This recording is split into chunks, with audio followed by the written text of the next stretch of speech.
Greetings, ladies and gentlemen, and welcome to this latest edition of Tales from Outer Space. I hope you enjoy. Persistence, written by Son of Nobody. Hitler stared at her monitor without blinking, which was normal for a species, given that the Klizkit lacked eyelids. She was staring through the screen, though, rather than at it. Her secondary manipulator limbs rested with the fingers on the keyboard, but she wasn't typing either. Her primary manipulator limbs hung limp at her sides, and her antennae were plastered flat to her head. To anyone who knew her, or Klizkit in general, she was a picture of dejection. "Having to work late, Lichtler," called her human co-worker Jim as he walked by. "No," said Lichtler, shaking her head in a human way. "I wish I was. To tell you the truth, I am not anticipating returning home." That made Jim stop and turn to blink at her. "No, why is that?" Lichtler flicked her antenna, considering, then decided that since Jim was human and the source of her trepidation about returning home was also human, perhaps he could offer a useful insight. "It is my neighbor. He's behaving quite irrationally, and it's beginning to become a problem." Jim leaned against Lichtler's desk. Let me guess, human." "Indeed. Your species is, strange." "You don't have to tell me that." Jim bared his white teeth in a gesture that should have been a threat, if humans had been rational creatures, but which Lichtler knew meant amusement. "What's this human been doing?" "Indicating his displeasure to me, constantly, at every opportunity. I feel as though I cannot enter or leave my own home without being accosted. Also, I believe that he may have been shifting my waste collection bins so that the autocollector tips them over rather than properly picking them up. I distinctly saw him push one at an angle before this happened on one occasion, and despite my care in setting them up at the appropriate time, they have been tipped over more often than not of late. I have been fined twice." "Oh boy.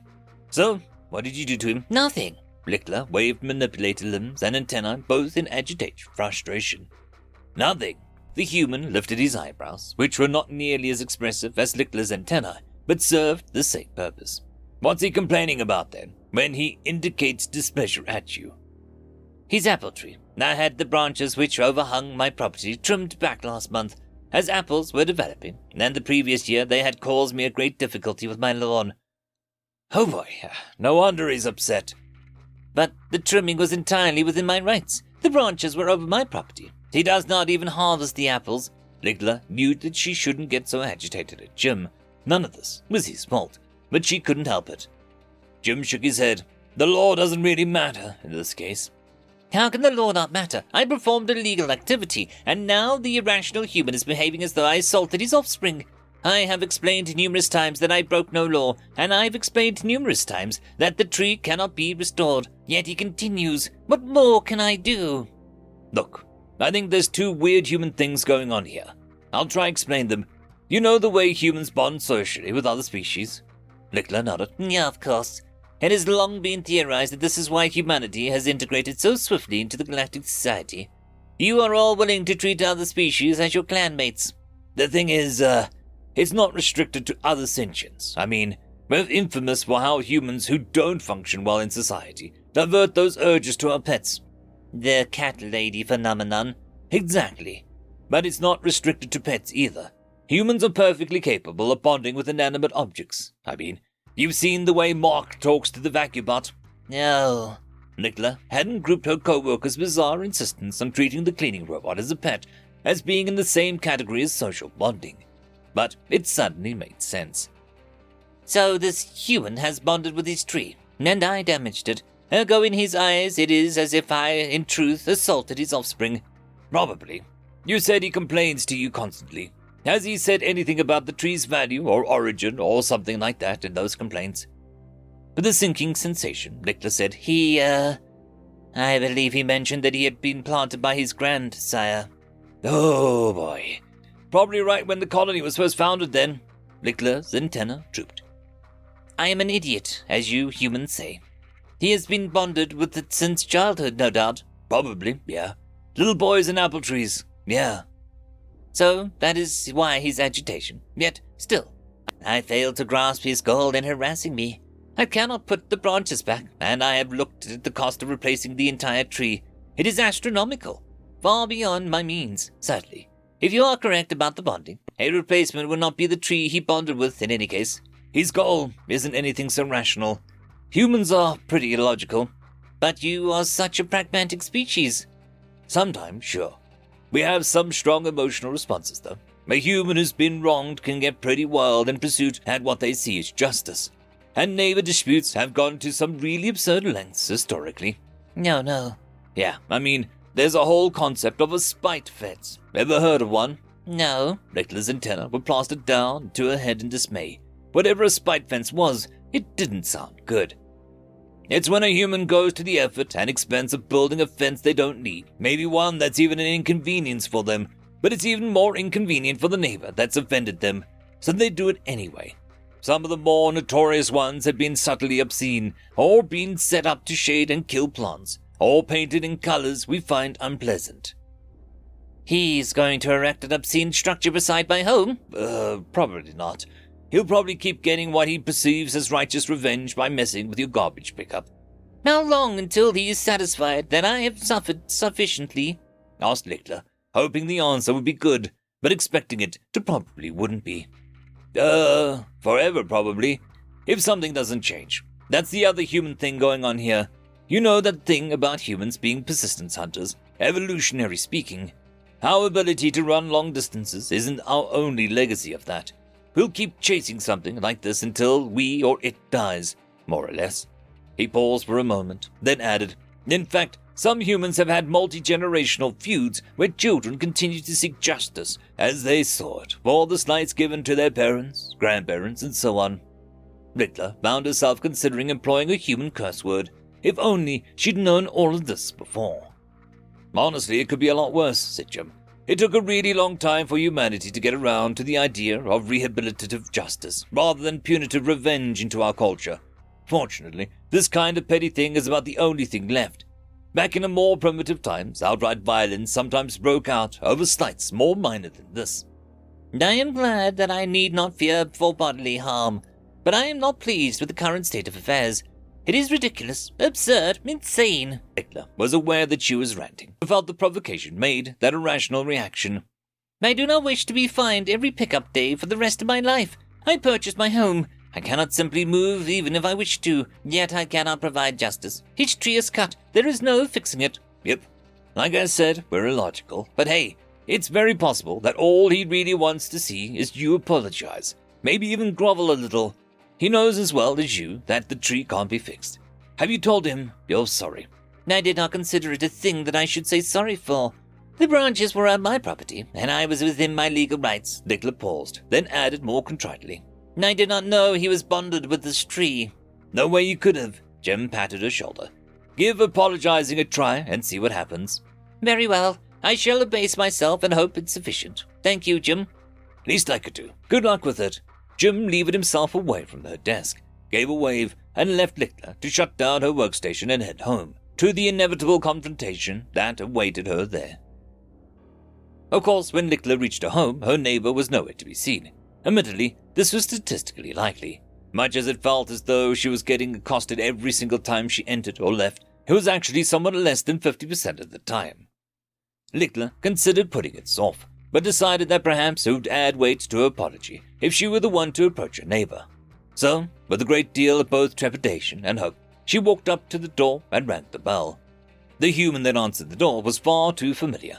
He was about the same height as Lickla, but massed considerably more, and the scowl on his face when he saw her made her antennae fall back. "What do you want?" Lickla bent her upper torso as low as she could and pressed her main manipulator limbs to the ground, bowing in front of the human. I come to beg your forgiveness. I have wronged you. The human stared at her, looking confused. I did not know that the tree was part of your social bond, but that is no excuse, said Lickla, still bowed low. I am very sorry. Tell me what I must do to make it right, and if it is within my means, I will. I mean, there's not really anything you can do.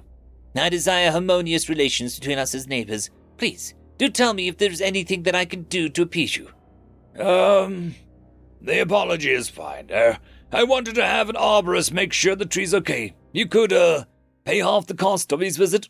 Assuming it is within my means, I will happily pay for the full cost. It is only right, given that I have caused you such distress. Well, thanks. That's really generous of you. The neighbor gave a hesitant smile. Lickler felt a wash of relief, and she bowed once more, then straightened. Hey, can I ask you why you cut the branches off in the first place? The human didn't sound angry, only curious, so Lickler answered in full. It was from a concern for the state of my lawn. Last year I found apples shed into my grass to be detrimental to my mowing, and to the lawn's pleasant appearance. I did inquire about the relevant laws before proceeding, but I failed to inquire with you who was socially bonded to the tree. I did not realize that this was possible. Again, forgive me. The human shook his head. Forgiven, I guess. And I know what you mean about the apples. We're going to try pick them all this year, but we say that every year. Already picked the first few, in fact. The human paused, then smiled again, more brightly. Harmonious relations seem like a nice thing. We're having a barbecue on Friday, and there will be an apple pie. You guys eat fruit, right? Consider yourself invited to come over and have some. Lickler felt her antenna arching in surprise. After all this conflict, she was being invited to share food. Food sharing was a bonding gesture amongst most species, humans definitely included. Truly, humans were bizarre creatures. To offer such a thing to one who had given offense. Thank you. That would be most pleasing. I'll be certain to come. With one last bow, she turned and retreated to her own house, feeling confused but relieved that her apology had been accepted. An intra-office email to Bartholomew Jimson from Lickler Act Machala, subject human advice again. I'm sorry to once again approach you about non-work matters. However, after accepting my apology, the neighbor invited me to a barbecue. I believe it was intended as what you call an olive branch. I greatly desired to observe proper behavior when accepting this invitation, but on looking up barbecue, I've discovered that there are at least 7 different meanings to the word. Some of them are noted as being, contentious. Help! Posted on the planetary net in /p/legal advice. Update. My neighbor mutilated an apple tree and my grandfather planted. Do I have recourse?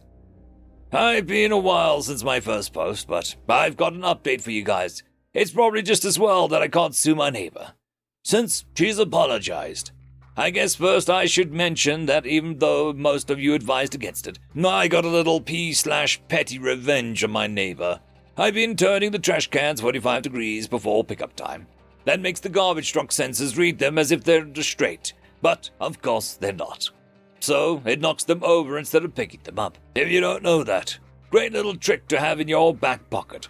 I know I should have taken the high ground, but seeing her out and picking up her trash again was pretty sweet after how pissed off of her I'd been. I'm pretty sure she's been fined over it at least once, too, for those of you looking for justice, Boner.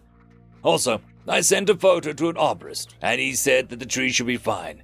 It looks weirdly lopsided, but it's apparently not bad enough for there to be any risk of it falling over. He told me that if I want to be extra cautious, he can come by and paint on some sort of liquid tree branch to the cut stumps to make sure the tree doesn't get any fungus, which I guess is a thing. And get this, I'm definitely going to ask him to because my neighbor agreed to pay for all of it. She came over just an hour ago to apologize and nearly kissed my feet. It was the weirdest thing. Said some really strange stuff about not knowing that I'd bonded with the tree. I guess if by that she means that it's sentimental, she's right. But that's a strange way to put it. Honestly, I suddenly felt bad for her. I think I scared her a little with how mad I got over this. She was annoyed at apples in the lawn, which always bugs me too, and she seemed genuinely contrite about upsetting me. I swear this year will be the year that we pick them all and we don't have a lawn problem. My wife has been researching making cider. The alcoholic kind. Should be fun. Anyhow, I just got off the phone with the arborist. He's dropping by tomorrow, and I invited the kids over for a barbecue this weekend. We picked up first apples already. They're just ripening, so there's going to be apple pie. Thanks for all the help, guys. Looks like my neighbor isn't awful after all. P.S. To the people commenting that I'm racist, chill a little. I had no idea the bug was considered a slur. It's what my dad always called the Gliztkit. And before one moved in next to me, I'd never really known any. I only mentioned it in the first place because I thought her being Glizklit might be relevant. I mean, come on, there's a species-specific laws about bridal. I thought there might be some about Glizkit too. And it kinda was relevant, since it seemed to be her not getting that humans can have sentimental attachments to stuff like trees. I won't use it again. It's only still a title because you're not supposed to change titles when you update. So calm your tits this time. End of story. I would quickly like to thank the T5 channel members and Patreons. Caspar Arnholtz, Cam Maxwell, Lord Azrakal, Dragzoon WRE, Holly's sister, Arcadian. Thank you very much.